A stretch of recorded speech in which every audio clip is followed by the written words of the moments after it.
are back from break and joined by the wonderful Dr. Charles La Shure. Charles, thank you for being here with us. How do you feel after that very chaotic playthrough of Jump Space? I feel pumped. Yes, it was I awesome. feel like I need to go jogging now. Oh, wonderful. That was super fun to play. Early access game, and boy, did the early access show. Oh yeah. Amazing. Well, are you ready for your interview? After all that Probably not, jumping in but we space. don't really have a choice, so yeah, let's go for it. All right. Dom has a message for you as well as the chat for anybody who may be listening now or in the future on YouTube. Dom, take it away. Charles, chat, YouTubers, all of you. You may be looking at this interview, you may be thinking, "Wow, I can't believe Daisy does this all by themselves." But no, that is not true because Folkwise has an intrepid team of interview sleuths who look up everything about the guest and write questions during the week. So, Charles, Daisy, if you like a question and you wanna thank us, don't thank us, thank the sleuths. Thank Sleuth those emote sleuths. in the chat if you got it. And with that, Charles, are you ready for your first question? Let's do this. All right. So folklorists have a necessarily wide interest base. How is this reflected in your own trickster journey as an academic and researcher? Well, I think yeah, and the trickster is a good sort of metaphor for what I do because I have not really gone the traditional route, I suppose. Well, for starters, I decided to leave the US at a young age and come to Korea. And then I decided to. Sometimes my students ask me questions and like, oh, how did you get? And like, I try to pretend like I had a plan. Um, but the truth is I did not have a plan. I just kind of went for stuff and stuff happened to work out. That's so encouraging to So hear, honestly. Like, I, I mean, that's honest. I've been lucky. What else can I say? So I go for stuff, and if something catches my attention, I just go for it. And that's sort of been my journey, like academically, scholarly, etc. So I'll start with trickster stuff, and then I'll be like, oh, digital stuff looks interesting. Then I'll just start looking into digital stuff, and then I hear Leah Lothrop's paper on DNA ancestry testing. I'm like, that sounds interesting. I wonder what that's like in Korea, and I'll do that. And somehow, I haven't gotten burned by that yet.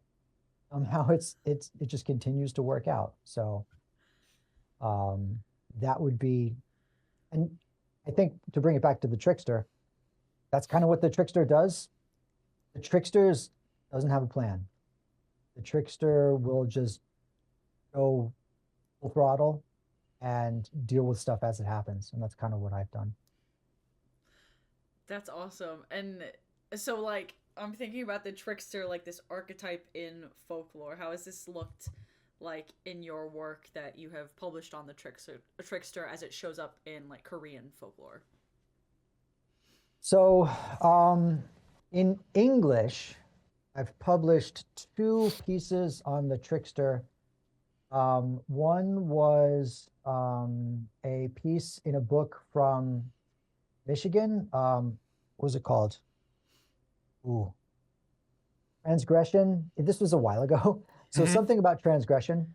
But I published a paper there on basically tricksters and transgression in Korea and how tricksters will transgress the social boundaries, etc.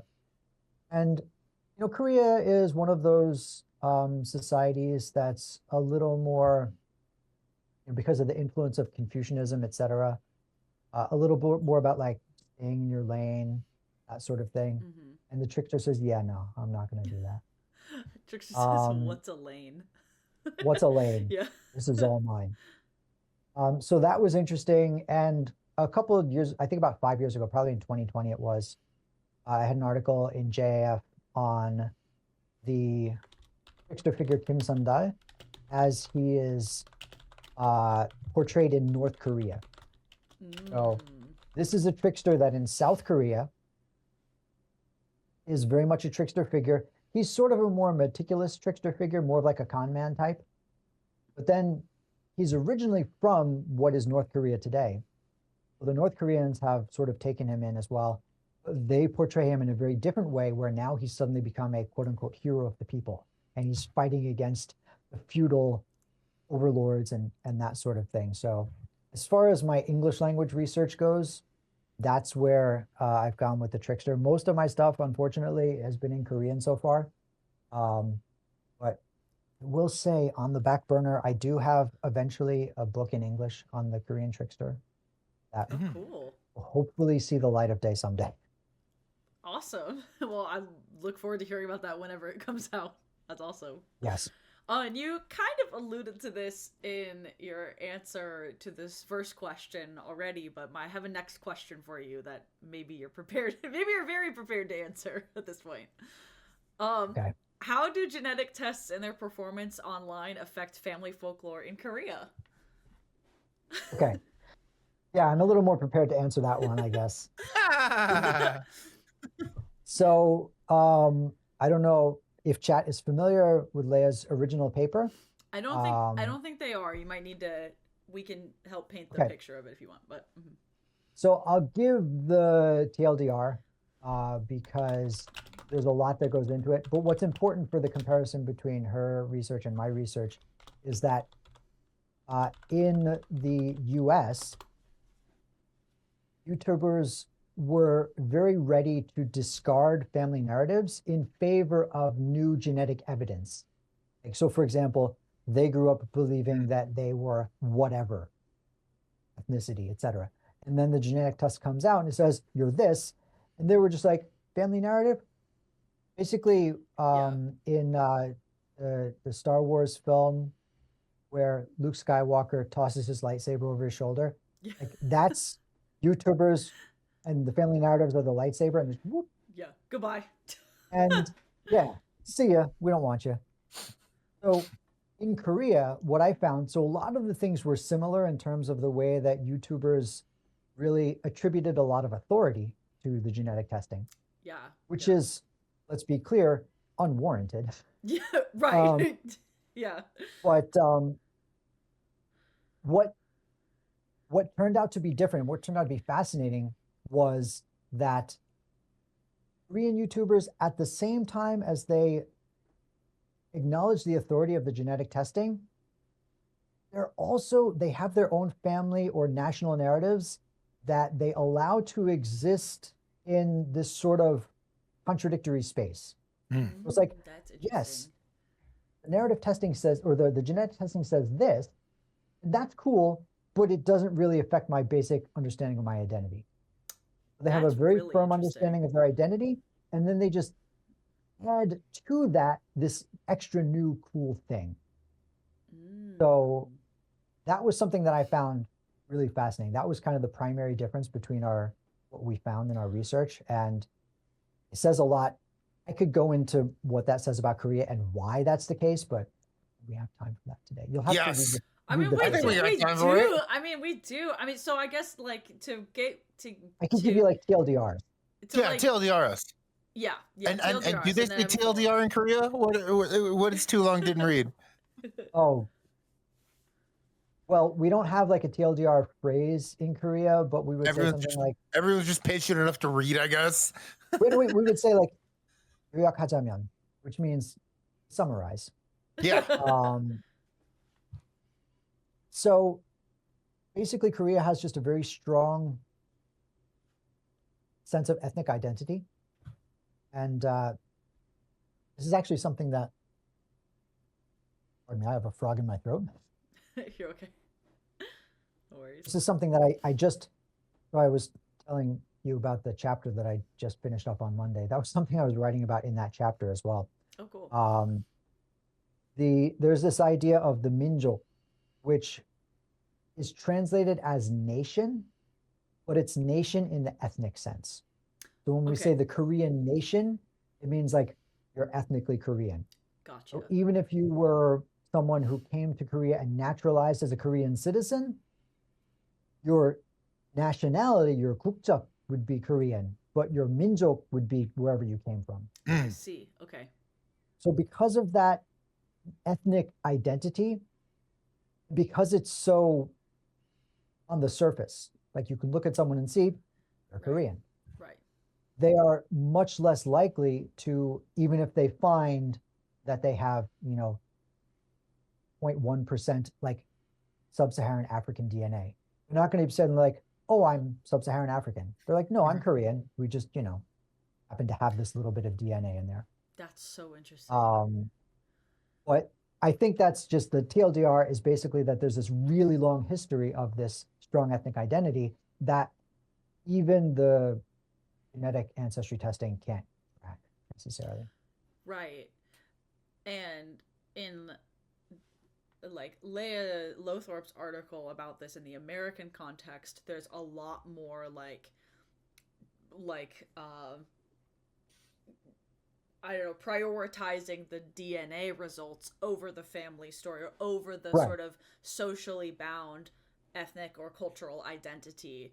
It was almost, like the says- commercial. yeah, it's Yeah. The commercial was like, so- "Oh, I grew up thinking I was French.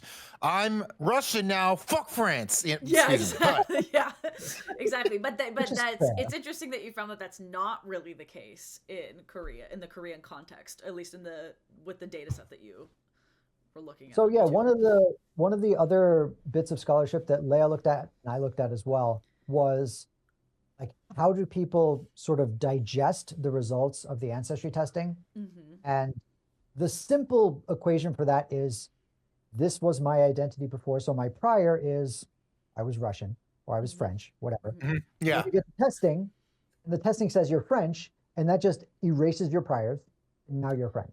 yeah, Whatever. Right. Okay. Yeah. That's the simple version of that. But a more complicated version of that is you have the testing, but you also have two other factors. You have identity aspirations and you have social acceptability. So would Mhm. you personally have any aspirations for your own identity? Like, would you rather be someone else? And if you I have see. identity aspirations, you're more likely to incorporate that. That's Secondly is social acceptability, which is what will other people around you accept in terms of your identity? Because if you take that test and you get, say 1% Native American DNA, Right. and then you go around and say, oh, I'm now a member of this tribe. I'm an enrolled Right. member of Yeah. Are people going to People will accept not that accept or that. not? Right. That's so interesting. So Yeah. all of those factors come together. Whereas in Korea, if you look at it, Koreans don't really have identity aspirations. They're just like, we're Korean. Why would we want to be anything else? Right. And in terms of social acceptability as well, like not only do they not have identity aspirations, but everyone's like, you're Korean. That's what you are. Like, yeah, that's what Right. I am. So Yeah. all of those factors work to suppress that, Interesting. what you get from the test. Yeah. Wow, that's fascinating research. Thank you for It sharing was that really with us. fun. Yeah. It was really fun. Yeah. Yeah. And I'm sure like watching the performance of the genetic reveals, it has its whole other host of like fascinating pieces too, and just like how does one like unfolds the documentation and things like that. I can imagine, like, is it like a tricked ya like or like I don't know, I could see them playing with the audience perspective too, like There was a lot of that. There was also a prank. Like one of the channels, there were two guys. One of them pulled a prank on the other guy where because these genetic testing results, they come out online. So you look at them online. But he actually printed them out. So he downloaded them, but then he altered them before he printed them out and he put them in an envelope like it was I being see, like mailed to him. And he basically gave the guy like 0.5% orangutan DNA. That's And the pretty guy was reading hilarious. through and he was like, 0.5% orangutan. He's like, do they have orangutans in this? But the thing was that he was like, okay, I don't know what that means, but I understand. he only realized it was a prank when he turned the page and saw he had like 1% Optimus Prime DNA. Oh Mm. yeah, okay, that's a Oh giveaway. wow! Okay. Hey, I got a little allspark in me. I just want to say. He said, he's like, I believed everything up until the orangutan. And then he It was wasn't until we like, got to the wait a minute. Transformers. It was a lot Well, of funny but stuff. that's so interesting too, because like if as long as it's not like so unreasonable that like I don't know, that could lead. I guess I'm seeing how like any number pretty much around any kind of human that you mostly expect to have show up in your DNA. Right. Like I could, it shows how like belief, I guess, like is a very important factor in how these companies are able to be so prolific in people's belief in the science, and they could kind of Right. fudge whatever it's, you know, like what does like 15% of whatever mean really, like is it like there's a lot of easy ways to fudge it. It takes something like extreme for of the person to be like, wait, I'm not sure if that's right, you know. Once you have that basic belief Yeah. in the science, Mhm. you're willing to accept anything that even goes a little bit outside that, as long as it doesn't go too far. Right. And the Yeah, more there's you like a push threshold. it, the more the envelope expands and the more you're willing to accept. So Yeah. fascinating. It was fascinating, yeah. Dom, you got this next question?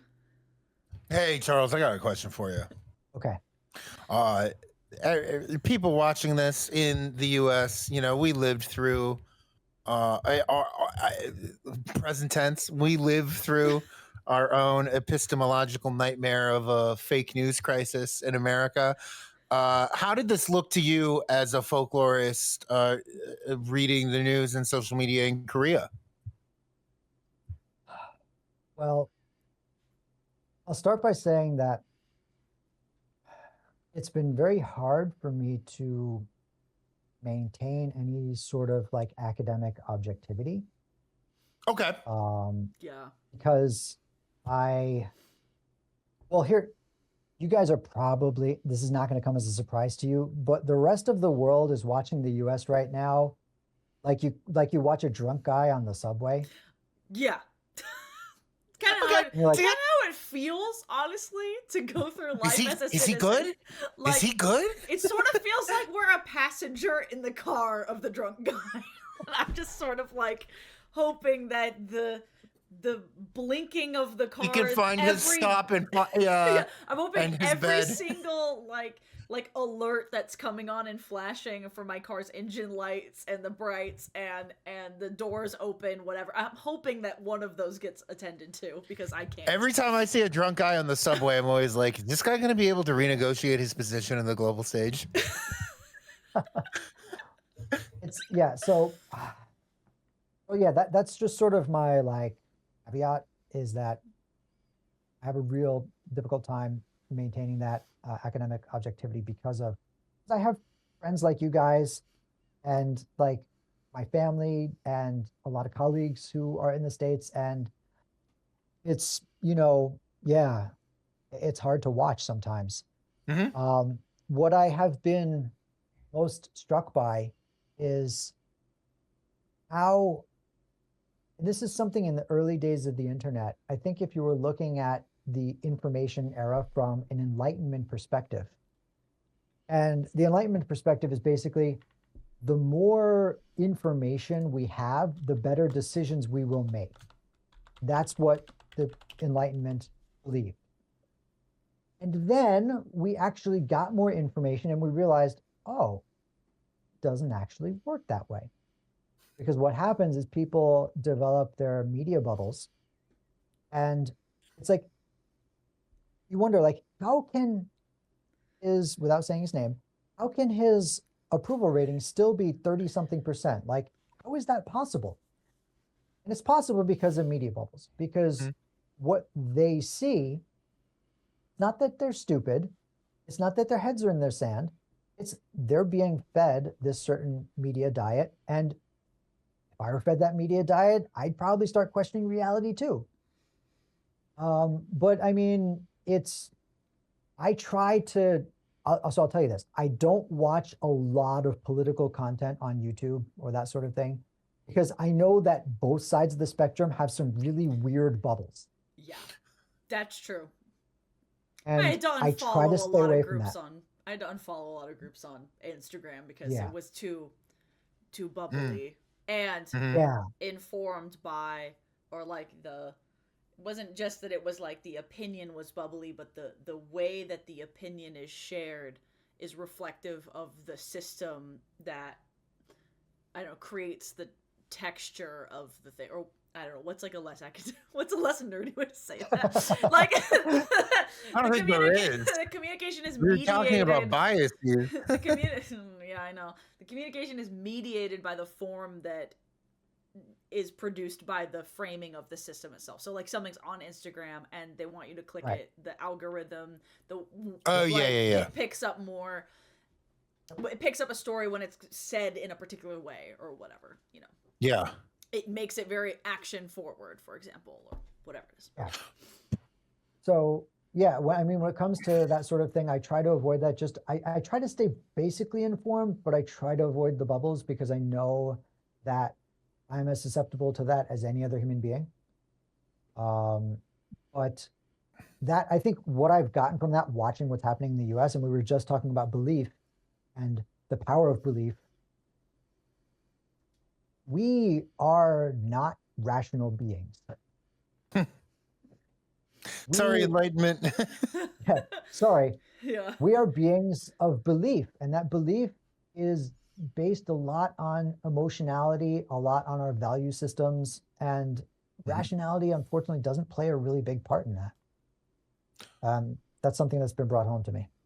What about the how is that different to like the news in Korea? Which I think Well, you've looked at, right? yes. Yeah. So Korea does have its flavors, I guess, of media. Mhm. You know, we're aware that like, oh, certain media outlets will skew toward one part of the spectrum. I have to say that not necessarily mainstream media, but alternative media has been very heavily influenced by what's going on in the US. Interesting. So once the MAGA movement started to become a thing, that started to influence, and you're starting to see like these YouTube influencers or even these politicians who post on social media are starting to adopt this just like outrageous personality.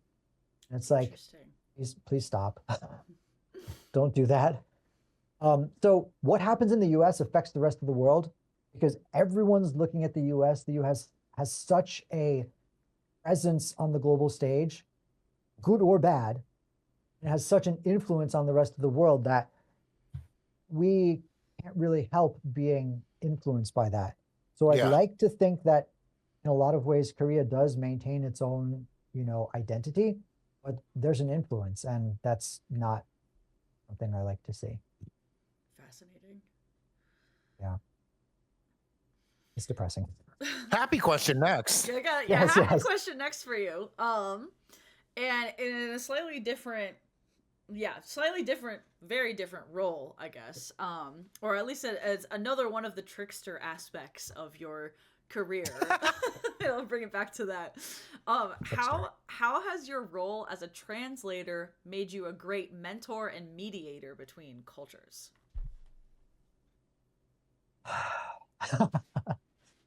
These are all questions that like require hour-long responses. We love the hour-long responses. Well, we know we would probably fall asleep at some point because it's just nighttime for us. But we love the long answer. Do not feel like you have to, you know, edit it down too much. So translation is something I think about a lot, obviously, and translation means different things. So there's translation in different senses. You know, probably the thing that everyone thinks of is literary translation, which I've done in the past, and I do when I get the chance. But translation also, in a much broader sense, can mean operating in one system of symbols and taking the meaning from that system of symbols and somehow trying to convey it in a different system of symbols. So in the most abstract sense. And that means, like, for example, like, how does sarcasm translate into Korean? The answer is it doesn't. Because like, I sort of have a Wow. little bit of a sarcastic, dry sense of humor. And people have to get used to that because I am not going to not be myself. Right. Even though I try to fit in Mhm. to Korean society and Korean culture, I'm also aware that I am not going to fit in perfectly, and it's pointless to try. I'm going to be myself, and I have to be okay with people maybe not getting that at first. I had an MA student a number of years ago who was ethnically Korean, but she was born and raised in the UK. Okay. Mm. And you know the Brits, they have their really super sarcastic and dry sense of humor. Yeah. And she used to come to my office in tears, being like, oh, my 언니, they all hate me. 언니 is a Korean word for older sister, but you use that for like your older, like senior classmates. Yeah. The funny thing is, like, we're both native English speakers, but we only ever spoke Korean to each other. That's cool. Because when I interviewed her, I was part of the interview committee. We did it online, and we didn't have video. We just spoke Korean, and then when she got to Korea, she's like, "Oh, you're not Korean." But then Right. Yeah. we just never Yeah. always speak Korean. Come up. But you would come to my office and be like, "Oh, they all hate me," and like, they don't hate you. They're just getting used to you. Like, Yeah. you have a Yeah. very particular flavor of personality that they're not familiar with. Like, it'll be fine, and it was fine eventually. But I find that when it comes to my Korean students, I am able to sort of introduce them to a world outside of Korea. I'm able to help them translate that, like I bring them to AFS. And they get these experiences, and I'm not going to take all the credit for that. Obviously, they're great. They're out there, they're meeting other grad students, etc. But I like the fact that I can bring them there and be sort of a facilitator for that. But also, I kind of feel like I'm able to just be a different influence on them that the Korean professors maybe aren't. Not necessarily, I mean, in an academic way, but also just in a cultural way. Like, one of my students was in my office last week, and we were talking about a paper she was writing. And then I had another student knock on the door, and she had just published her dissertation, and she wanted to give me a copy of that and talk with me. And she saw the other student was there, and she's like, "Oh, I'll wait." I'm like, "No, don't worry. I was looking for an excuse to kick her out anyway." Which is not something that you would say in Korea. Right. Yeah. Yeah. I can already tell. The great thing about that was my student, she just started laughing. She knows me by now. She Right, knows yeah. that that's the way I am. She knew I wasn't like being serious. Yeah. Right. But like, I like that I can do those little things. Like, academically, sure, I introduce them to a Yeah. wider variety of research, etc. That's fine. I also just like the fact that I can sort of corrupt them a little bit with that, like, my twisted sense of humor. And that is, that's not like translation as we think of it in a traditional sense, Right. but it's basically negotiating boundaries. Yeah. And Yeah. that is what the trickster does. The trickster Oh, brought it back negotiates around. boundaries, yeah, in a way that basically is like, boundary, what's that? Boundaries don't exist for me. And Right. if I were to aspire to anything, it would be that mentality where I just no longer see the boundaries. I'm not there yet because I still see them. I still feel a little Or- anxious sometimes when I feel like I'm outside of the boundaries, but Mhm. yeah, that's what I aspire to. Or that, like, they're relational. It's not like your imagined boundary, like, for other people Right. or how to behave. It's that you're both creating the boundary rather than like you're assuming like a boundaries for like the ways that you operate in the world. That makes sense. Right. The boundaries, like, between my students and me, this was funny because Um, I guess I have like a dad-like personality a little bit, even though I'm not a father myself, because I've had two of my grad students now tell me that I'm like a father to them. And This good. I told one of my colleagues, one of our AFS colleagues, younger colleagues, I said, yeah, so and so, and was really concerned. She was like, oh, I have a book about boundaries that I can give her to read. I'm like, no, no, no, you don't understand. Like, this is Korea. It's different. Um, but I take that as like they feel that our relationship is still a professor-student relationship, obviously, Mm-hmm. but they feel a little more comfortable with me than they do in a relationship with a Korean professor because you have all those hierarchical considerations. Mm-hmm. Whereas they still look at me as being the professor, but they also know that I just don't care about that stuff. And they can be a little Yeah. freer. Mm-hmm. Does that make sense? I don't know if that makes sense. Yeah. Yeah, well, I It does. wanted to. I think it makes sense, and I'll reiterate a way that this has sort of showed up at AFS. Dom dropped Oh, a link in the chat to an image that we've oh, uploaded. So is if that what people that is? people want Yeah. to take a look at that, No. it's so cute. So Oh, at the American I Folklore named Society I named it conference. Wholesome Charles. Wholesome Charles. So, at the American Folklore Society it's- conference, there was a like AFS like confessional slash like Suggestion a box. suggestion box and support board basically where people could anonymously write stuff that they like about their experience at AFS or whatever. And so, a couple things that are really really cute here is one that Charles, you wrote my students and then gave their like the what am I trying to say? What's it called? Initials? Initials. Thank you. I was gonna Yeah, say. yeah, yeah. I was gonna say acronym. Their initials, because and then you wrote because they are brave and awesome, and I feel so blessed to have them. And then both of those students, like at a later point in the night, gave responses. One says, "I appreciate your support. Thank you for everything. This makes me so heartwarming." That's really cute.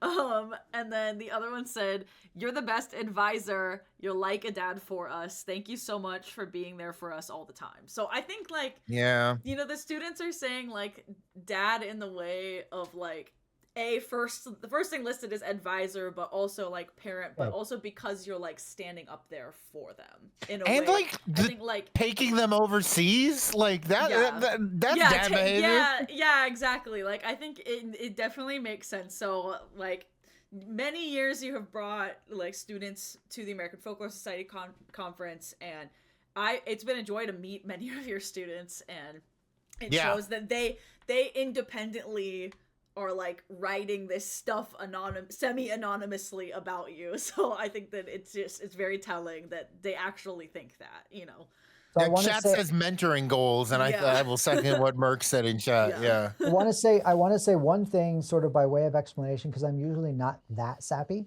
That was after the Malort. Aww. Okay. It came out. You were Okay. like, I'm so warmed by my awesome. Yeah. brave Wait, I'm reading students." this. I'm reading.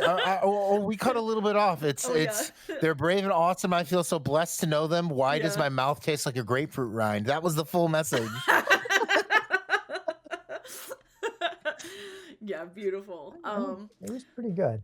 Awesome. So I that's don't really mind cool. it. And I really appreciated the way that you brought like your role as a translator into that answer like so clearly and explicitly, like that is a way to inform. Being a translator is relational. It's like it's a way to Yeah. bring people together in ways that maybe a person who's not a translator in one way or another might not understand. Yeah. That's I've awesome. I've had Korean colleagues one Korean colleague, and I'll wrap this answer up with this, but we were having lunch once and he asked me, he's like, how do you do it? Like, I know that you're so encouraging to the students and everything, but like, I don't know how to do that. And I couldn't tell him, well, just don't be Korean. Because, I mean, Right, what's yeah, he going to do? Yeah. But I was just like, well, you just have to I'm not trying to explain to him what I do. And I'm realizing also this is a personality thing. It's a cultural thing. It's a social thing. Yeah. Like, yeah, Yeah. it Well, was tough. Well, I think your students are blessed to have you as a professor. It sounds like they agree. We've got a couple funsy questions for you, a little bit Okay. shorter, a little bit sillier. And speaking of your students for this first Yeah, one, speaking of your students, we because need to know. we went on a Publix run with your students at AFS. Yes, Oh, yeah, we that's did. right. We did. Yeah, so this is for them, really. We sort of have what's your favorite snack you brought from Seoul to the US and your favorite American snack you brought back to Korea? So I think, I know Daisy, you tried these at least. Dom, you tried them. Did you try the snacks as well that I brought this time? Dom, did Be you more try the spe- oh, little, this they were time like I the don't know. little, they were like these little like puffy sesame cracker things. They were so I ate a lot of them. Or I two had of something them. like Or there it. were two of them. Yeah, Okay. I had one. I'm trying to remember what color the package was. Like, So the one that I brought were what we just call aigwaja, which means rice cookie or rice cracker. I think Sure, it was sure. that one. I like. They're just yeah. Yeah, those are kind of, I really like those. It's kind of a simple answer to give because they're really simple snacks. But I like the savory ones. They're a little bit sweet, but I like the ones that are a little bit salty as well. Yeah. Those are kind of addictive. The classic Korean snack that maybe I'll bring some next time is called seokang, which is seo is shrimp. So that's the shrimp crisps. Oh yeah. Really good. Love a shrimp crisp. What else do we have? There's a lot of good stuff.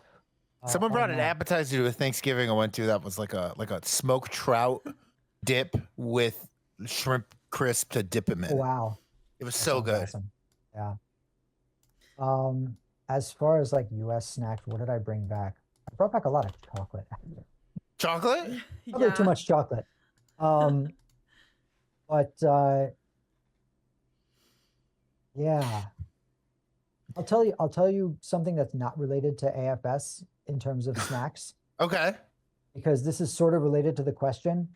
And I don't know if Mark is still in chat, but he'll remember this because I was talking one time about how I missed Hostess cupcakes from my childhood.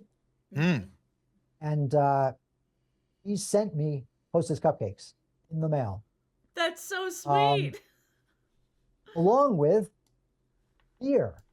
He sent me beer in the mail. You're not supposed to do that. You're not supposed to do that. And it arrived, maybe we'll have to cut that part out, but it arrived Okay. intact. And I drank it and it was good. But I Damn. had the Hostess cupcakes. I don't know if I ever told Mark this actually. I bit into one and I was like, I guess my taste buds have changed since I was like 5. Oh, Now it tastes like chalk. bittersweet. Tastes like Yeah. chalk now. Oh my So, gosh. but I mean, I enjoyed them because of the love. Yeah, right. Yeah. Of It was course. the love that was tasty. Hey, Charles, fairy tellers in chat are asking, is it the green bag? Because I ended up with the green bag of snacks that were not mine.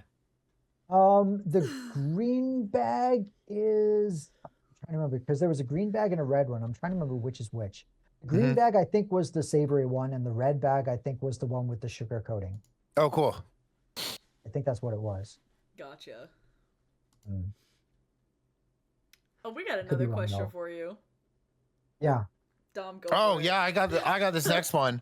Hey, Charles. I know you live in Korea, so it could be skincare, it could be exercising every day.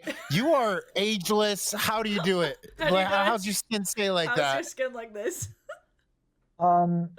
It's funny. Okay, so I will say honestly, I think it's partly genetics Okay. because Damn my it. dad has Can't always change this. had a very like a baby face. Yeah. He's 78 now, so obviously that doesn't work too much anymore. I was picturing he's still coasting on No, his no. baby. He still gets carded. For the longest time he had the baby. I think I got it, and my mom as well. When I was young, my mom, I remember I'd be like 10, 11, 12, 13. Yeah, I was 13. My youngest brother, Matthew, I don't know if he's in the chat. He'd be 2. I was 13. We'd go to like the fair, Yeah. And my mom would say, here, take the stroller with Matthew, go over there and act like you're not my son. And she would go Wait. to the booth where they have to guess your age. If they don't guess your age, you win a okay. prize. Yeah. Okay. Always used to go to those booths and win prizes Oh my god, that's awesome. because nobody would know how old she was. That's so until funny. she got a little bit Wow. older and they started getting closer, and then she stopped going. Yeah, fair. So part of it's genetics, but also I do use skincare products. Not like I don't have a big routine, but I have my morning Nice. stuff. I have my evening stuff. Nice. It is exercising every day. And honestly, I think a lot of it's diet too. Oh, yeah. That makes sense. I don't really eat a lot of meat. Oh. And like, I think, I don't know. I think that might have something to do with it. I don't have any scientific basis for that, but it just feels like the American diet in particular, with how heavy it is just in general, Yeah. and with how much people tend to eat. Yeah. I've got so many trees to cut down tomorrow for my office job. I need to be eating a steak for lunch. Yeah. I do also, I walk a lot. I pretty much walk wherever I possibly can. Sure. Nice. And that helps health wise. It also helped when I got hit by a taxi in February. Izzy, maybe you remember that. Yep. I got hit by a taxi, and then like a month later, I was back on my feet. Yeah, which I was absolutely shocked Damn. by. You did not stop for a He's got the moment. healing factor. Yeah, or the Totally. sheer will to it was Will also. Yeah. Wild. I have another question for you. Okay. Does Korea even have demons? And follow up, is that God. how you hunt them? Okay. So I have a question before I answer that. Okay, okay. This is for Dom. Nope, I still have it. Come on, man. Okay, I will this weekend. I will this weekend. I travel a lot for work. We should have given that to you for homework. Yeah. I would have done it. Like I played some jump space before we started. All right. So without going into rant mode, Okay. so here's the thing. Yes, Korea has demons, but they exist in more of the Buddhist folklore, Okay. and they are limited to the Buddhist hells. So Okay. the demons in Buddhist folklore don't interact with the world of the living. Yeah. They exist in the Buddhist hells, and they're in charge of torturing and tormenting people, Cool. As you do. as one does. Yeah. The demons in K-pop Demon Hunters are really, they feel to me like a Western thing, Bad guy angels. Yeah. which is not surprising because, I mean, what a lot of people might not realize is that K-pop Demon Hunters is not a Korean production. Yes. It's a Western production. Yeah. It was written by a Korean Canadian. So you have that input. There's also a lot of Western influence as well. So, like, for example, like when I talk about this with some of my Korean students, they're like, yeah, no way that they would ever act like that. They just don't act Korean. Interesting. Yeah. And the way that it feels, I know this probably doesn't come across for anyone who's not familiar with Korea. It's set in Seoul, but it doesn't feel like Seoul.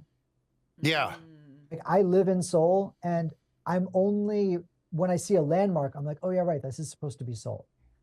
But otherwise, it just feels like generic city landscape. city. Vancouver. Yeah. Yeah.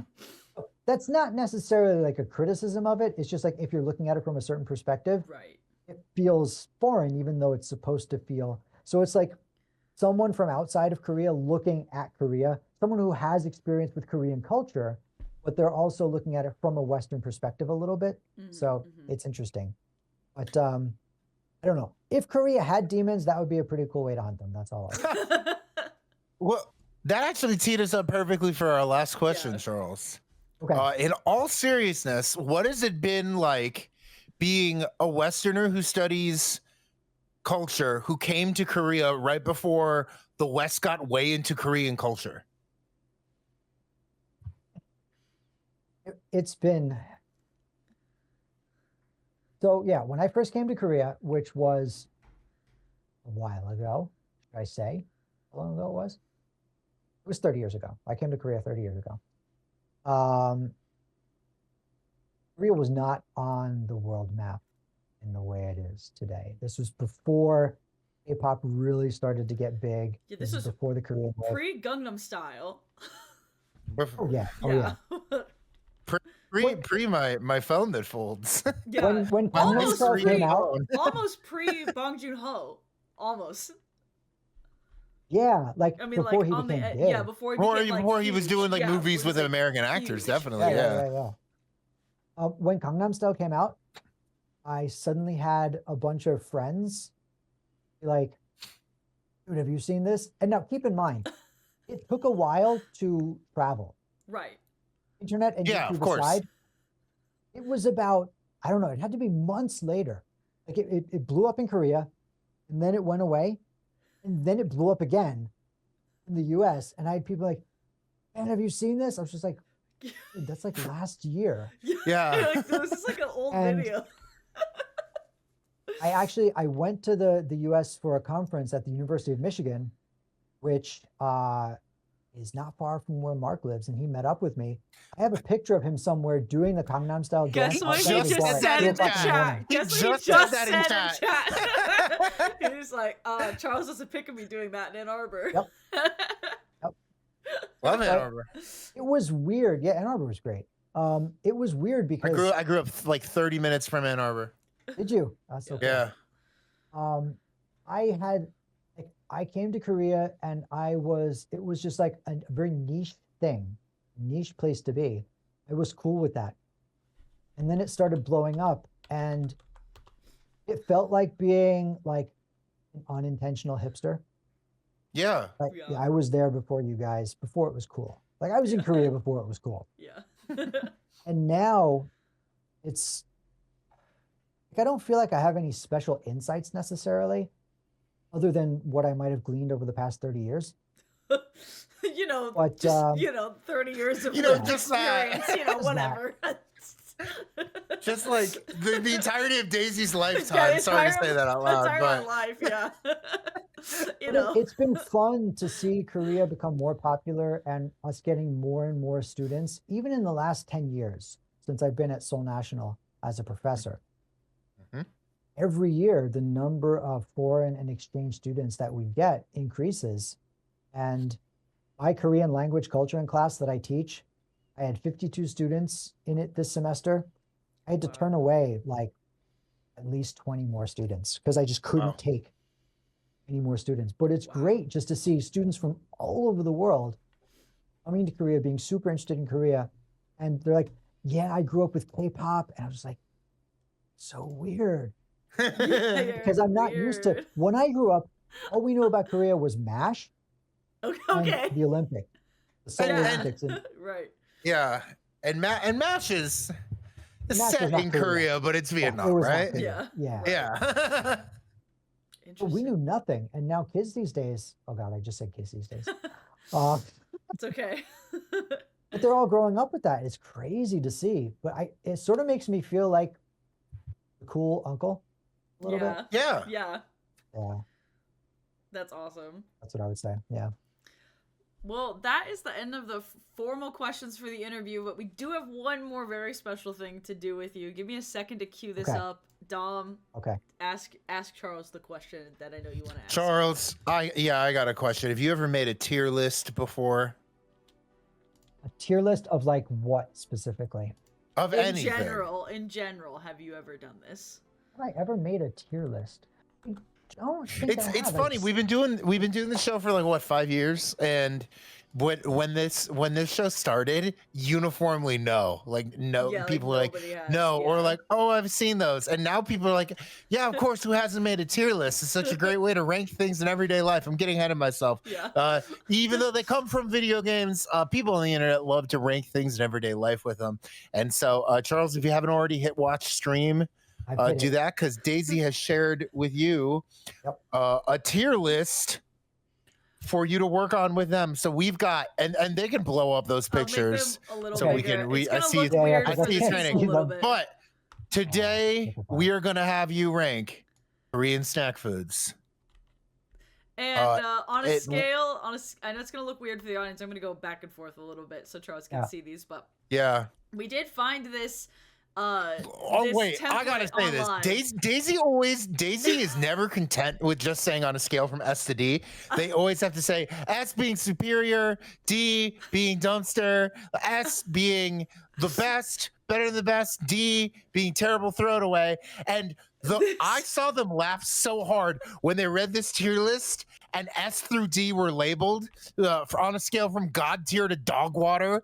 They thought that was so gosh dang funny.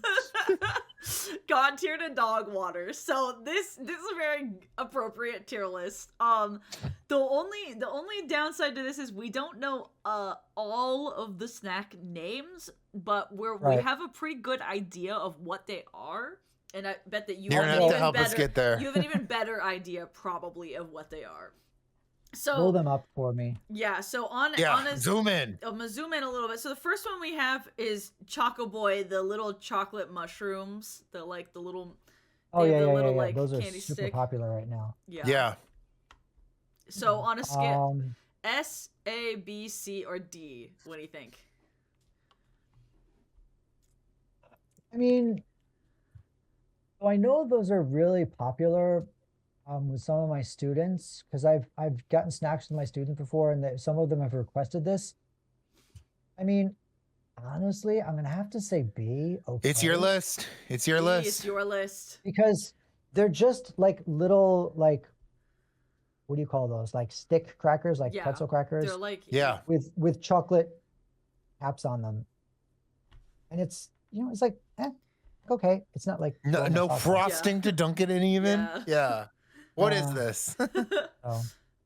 Up next, we got, is it Lot chocolate pie?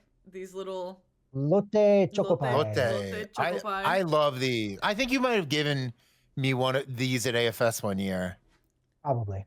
Yes, and I said one of my favorite raccoons eats these on Instagram. Rest in peace to Dongsim. He died a couple years ago. He lived a long life. So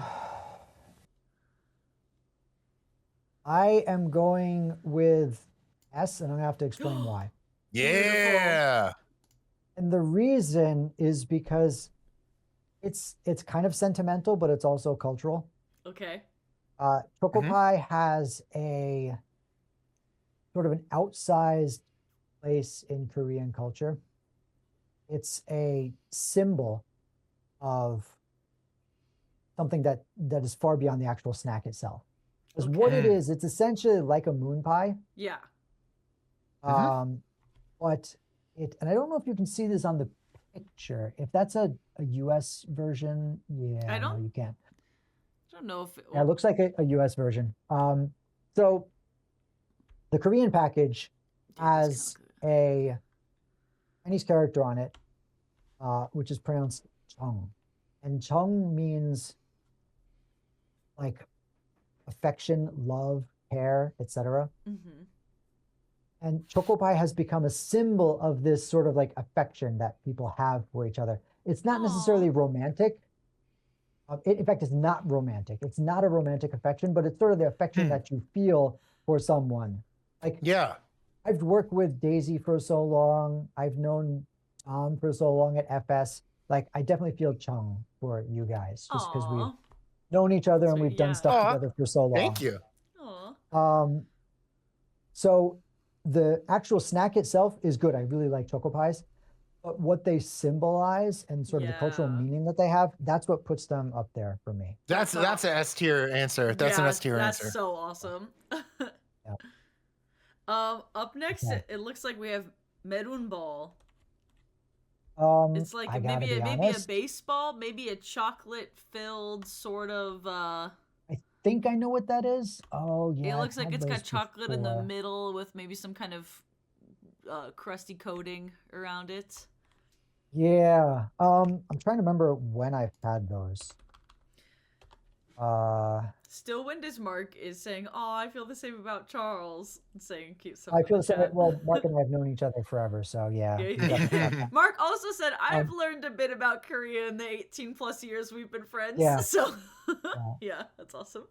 So Ball, I would say if I'm gonna go with like a crispy snack that has chocolate in it, I'd probably put it in A. Pretty good. Okay. Yeah. Pretty good. Um, Up next looks next, like I'm gonna have to stop you guys here. okay. Yeah. because that's a Japanese snack. What? That's not so Korean. interesting because we didn't make this is one of the few ones that we've actually not made on this show. We found one that was like had enough that seemed like it was good, so we did not cross check some of them. It's the text Sounds on like it F is tier. so Sounds like interesting. F tier. Yeah, sounds like I need to make a And- tier for that. The text on it, and that is kanji, but you see the kalbi in the English letters up top. That's Yeah. the name of the company. That's a Japanese company. Damn. Make a tier that is F, Bog of Eternal Stench. Oh my god, yeah. Okay. Oh no, I Okay. just F non-applicable. Wait, hold on. Whatever color that was, it was green. F not applicable.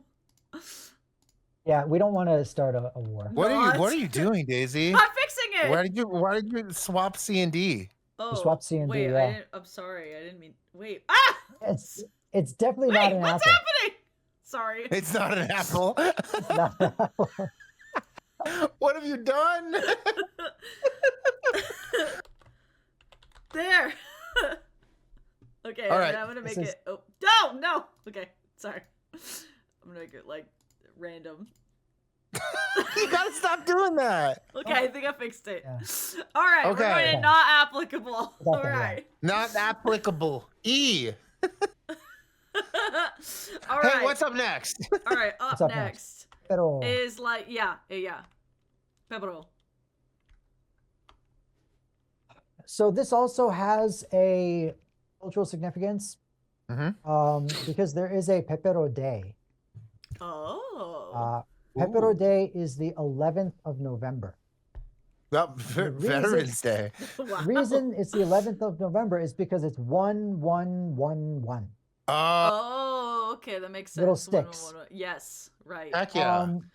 However, even though I like Pepero, I cannot give it God tier because it's a marketing ploy.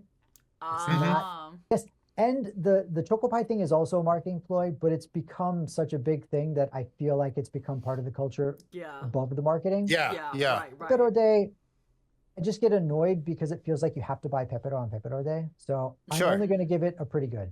All right. And do you think that's I still better like it. or worse than Merun Ball? The funny thing is, like, they're kind of the same They're kind of the thing, but in same. They're just different one. form. They're one is inside like- out. Yeah, they're inside out. Yeah. Yeah. Yeah. Although they do have Pepero, they have what they call nude Pepero, which is the sticks that have chocolate inside them instead of on the outside. Oh my gosh. There's actually a Okay. whole bunch of different flavors of Pepero as well. This is sort of like the baseball or the baseball bat is really what I'm Yeah. getting Yes. So do you want it Yeah. behind Merun Ball? Yeah, put it Okay. up front. Oh, in front of it. Well, which is better? Or it goes right now Merun Ball is in the superior position. Okay, so put Pepero up there. Above it. Okay. Got it. Yeah, because personally, Yeah. that would be my Okay. choice. Got it. All right, up next. This one was a little Yeah. hard to read. It seems like it's like puffed seaweed or puffed sea snack. There's like a sort of pirate with shapes like, oh my gosh, like sea stars and squids maybe. Marine boy is what it says. The Korean says English. korebat, which means whale food. That's awesome. Is it krill? Is it like yeah? Is I am- it like I gotta be honest with you, I'm not super familiar with this one. I'm actually looking it up right now. okay? It could be like another like. Oh, shrimp- it shrimp or looks like, you squid know what it looks flavor. like? It looks like the Korean version of goldfish. Goldfish. Yeah. Oh, okay. But I mean, I don't think I've had these. I could put it on the not So- applicable tier if you want, or I we can guess just leave put it in off. not applicable because Okay. I In You fairness, I can't judge it. You could rank Yeah. it off of vibes if you want. Off of vibes, we'll put it in okay. Okay. Bottom of Above or okay? bottom? Yeah. Okay. Okay. Yeah. That's good. All right. Yes. Up next is What is that? Busha. Oh, Busha. That's sort of like one of those nostalgic things. So what this is you know how you have instant ramen in the packages? Yeah. Not cup ramen, but the instant ramen, Yeah. just the noodles and the spices. So what kids used to do would be they open up the package, they take out the soup mix, they pour it over the ramen, and then break it up. Yep. Yes. Yes. This is that, but it's deliberately made as a snack. You can actually make it into ramen. Oh man, That's cool. So we friend of the show, but on a different folklore Twitch show, Suyash Nopana, he did this as like a cooking demo on Humanities at Play. Like the Maggie noodles doing that. He gave a presentation at AFS this year that was amazing. Really? He's the best. We love him. Great. Yeah. His presentation was the best. We are quoted in the acknowledgement of his dissertation for asking him the question on Folkwise that made him figure out his first chapter of his dissertation. I've never been more proud. Sweet. Yeah, it was so sweet. He's the best. A natural. Yeah. In front of a room. I was super impressed. I was like, whoa. And his presentation was awesome. Anyway, yeah. Okay. Anyway, Suyash is S tier, but what are these? Busha, for the nostalgia factor, I got to give it S tier. Yay! Now. Behind Choco Pie, yeah. Okay. All right. Up next are maybe like sweet. I want to say they're like sweet crispy rice. Yeah, blow it up for me. Blow it up. Rice cracker. Salgwaja, yeah. That's so that is it's like puffed rice it's put into like cylinders with yut. Like what's yut? Like a tappy, like a sticky tappy kind of thing. Oh, cool. Those are super simple, but that's the kind of stuff that I like. Like salgwaja literally means like rice cookie or rice cracker. Yeah, those like a Rice Krispie bar. Yeah, kind of. Taffy instead of marshmallow. Yeah, it's like a lighter. Yeah. Okay. Yeah. I like those, and those are great because they're not like trying to think of the English word. They're not. So there's a Korean word, 부담스럽다, which means, if I knew what it meant, I wouldn't have to use the Korean word. Translation. Yeah, translation. Sometimes it's hard. So it means like it's not. Literally, it means it's not burdensome. But it means like you can eat it without like stressing too much about it. It's a snack that you can have, just a light snack, and you don't have to worry about feeling bloated or anything like that. It's like a rice cake has the same effect, like those little discs. What would you say for that? That's a good word we need. I would say it's like innocent. No. Light. No, it's a light snack. Light sounds like it would work. It's a little bit adjacent to where I want to be, but that's sort of where we're going for. Okay.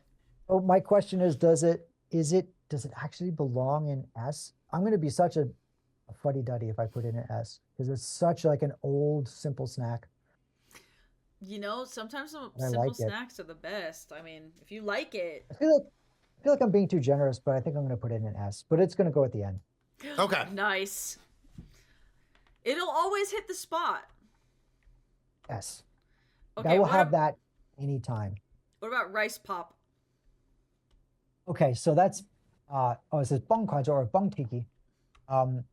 This is a good one because the name of it is onomatopoeic. Okay. So bongtiki. Tiki means fried, but it's not actually fried. It's air fried. It's air popped.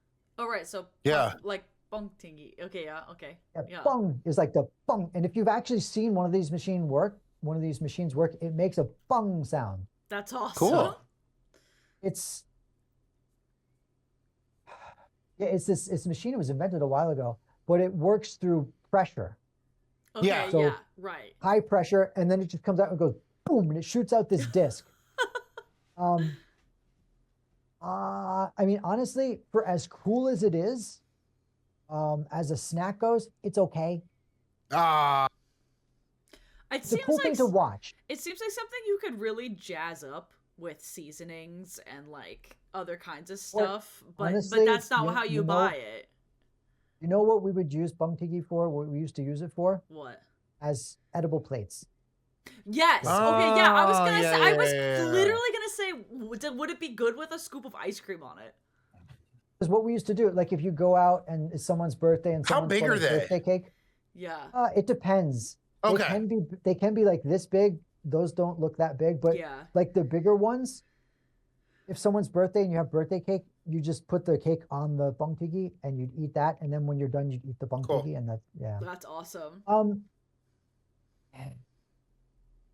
This is kind of interesting because it's okay if you're on site and you're watching it actually being made, it moves up, but in and of itself, it's just Mm. okay for me. Yes. All right. Maybe top So of is that B? bottom Yeah, of so- B? Where is that? I would say put it, in the middle. let's put it at the top for the sake of it's just cool when it's being made. Cool. Sure. All right. Up next. That's the next one is shrimp. seokang. You don't Yeah. even have to blow that up. Yeah, I was gonna say. I was like, Yeah. I think you know. That's obviously God tier. I mean, top of yeah. top of S. The most god tier, or is it somewhere? that's tough. It's either going to be first or second. It's because of the cultural. Right. Yeah. Okay. I got to be honest. I think I'm going to have to put it at the top because in terms of like snacks, Heck yeah. which do I actually like better? I like the seokang better. Yeah. Okay. Yeah. Yeah. Yep. And There it we is, go. it's Seals one of the those deal. things that it's really addicting. Yes. Oh my And gosh. last year, my wife and I went down to the countryside for a little trip. And we were in this tiny little town. And we just stopped in this restaurant that had fish porridge, which I know sounds horrible, but it's actually really No, it good. sounds great. I was just talking Yeah. about the Irish Lion in Bloomington, Indiana, how I miss this stew that is basically like potatoes that have cooked so Yeah. long they are porridge and fish. Yeah. This was a fish rice porridge, but as a side dish, they gave us like crispy fried tiny shrimp. It was basically like seokang, but like real life Just- seokang. Oh, yeah, my yeah, yeah, God. yeah, yeah. That's awesome. And we were just like, That's like smelts. You ever had like fried smelts? that's yeah, what yeah, it yeah. was. That's what it Oh, was. hell yeah. Oh my It god. was so good. Like the fish porridge was great, but we were just like Yeah. machine gunning those things. Hell yeah. That's awesome. Beautiful. Oh yeah. All right. We've got two left. Two more. Sweet potato shaped snack. Yeah. And then something that Wow. looks like know what maybe that a is. turtle shell. That's that Yeah. green bag. Yes, a green Gobuk bag. chip. Gobuk chip are really popular these days. That's the second one. Uh-huh. We'll go with the koguma or the sweet potato. Uh-huh. Yeah. So here's the thing. I'm not a fan of sweet potatoes in the US. So like I don't really Mm. like the US sweet potatoes because they're more like yams. Yeah. Yeah. Korean sweet potatoes, there's different kinds of sweet potatoes. There's bulgoguma, there's pamgoguma, and there's hobakgoguma. Those are like the three kinds. Mhm. Hobakgoguma is more like the yellow yammy kind. Mhm. Not a big fan of those. The pamgoguma are white and a little bit drier, I guess. Mhm. And the mulgoguma are, well, mul literally means water. So they're a little bit moister. Mm-hmm. Ham is chestnut and hobak is squash or pumpkin. So they're like Oh, okay. three different kinds yeah. resemble that. So I'll say that I'm not a fan of all koguma, but these snacks are okay. Not bad. I got an okay or not great are the categories. They're not great. Okay. They're bottom So of okay. definitely- They're like they're above goldfish. yeah. They're above the whale food or whatever.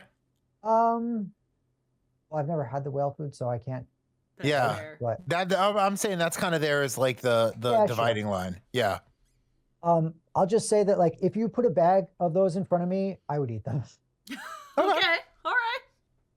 I can't call them not great. You have a real novel distribution here. Yeah, which this is I very know. good. Chat I like. like I this am a lot. so No. they're all good.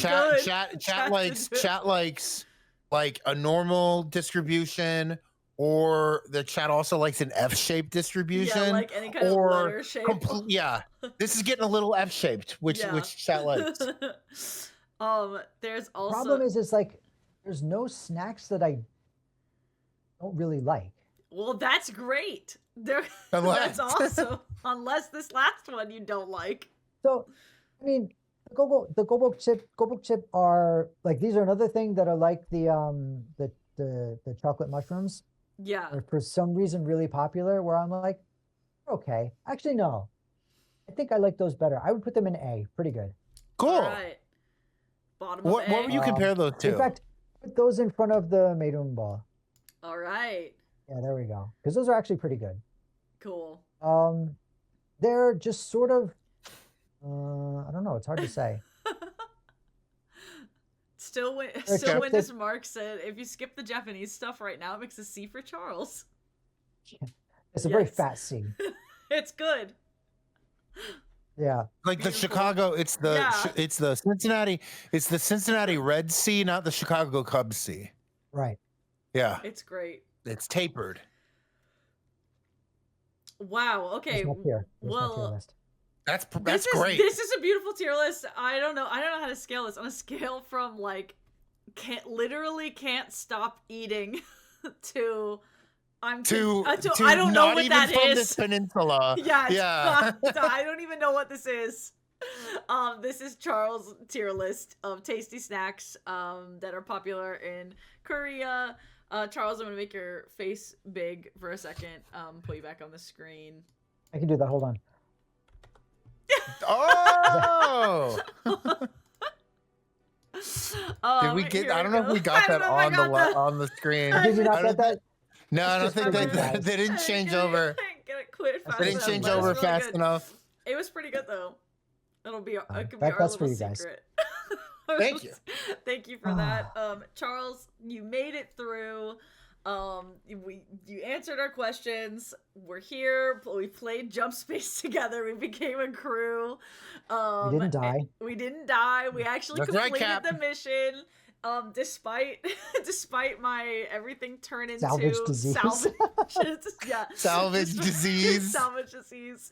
And you completed the tier list and officially a formal interview on Folkwise after being an AFS live from AFS veteran. So Charles, thank you so much for being here tonight. This was awesome. Ladders in the chat, people, and if you don't have ladders, hearty GGs for Charles. This was awesome. Thanks for being here. Thanks.